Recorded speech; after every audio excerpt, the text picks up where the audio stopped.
अस्सलाम वालेकुम दोस्तों, फायदे ही फायदे यूट्यूब चैनल में मैं आपको खुश आमदीद कहता हूँ।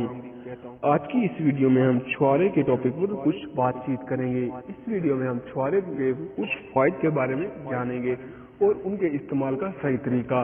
तो वीडियो को शुरू करते हैं।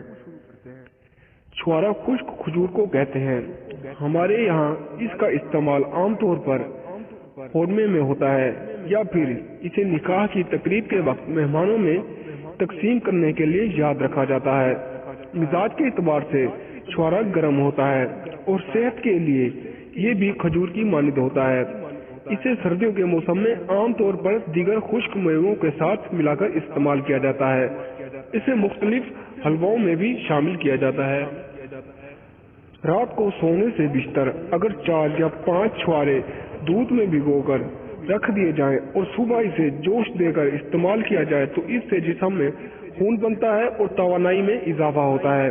बाद लोग इसमें सूंडी या चीनी शामिल कर देते हैं और इससे इसकी तासीर और ज्यादा बढ़ जाती है। सर्दियों के मौसम में सोते वक्त बलगम और सर्दी लगने के शिकार दूर करने के लिए दूध में छुआरों के साथ सूंड और दालचीनी और स्याह मिर्च के अलावा अगर गुड़ शामिल करके इसे खूब पकाया जाए और फिर गर्म करके पी लिया जाए तो बलगम और सर्दी की शिकायत दूर हो जाती है।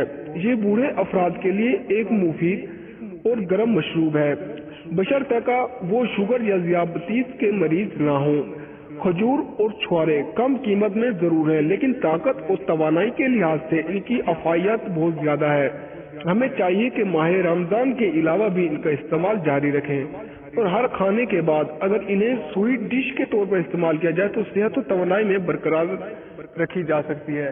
तो दोस्तों, ये थी हमारी आज की वीडियो। अगर आपको ये हमारी वीडियो अच्छी लगी हो तो वीडियो को लाइक कर दीजिए और शेयर भी कर दीजिए ताकि इससे अगले लोग भी फायदा उठा सके। तो मिलते हैं अगली वीडियो में, तब तक के लिए अल्लाह हाफिज।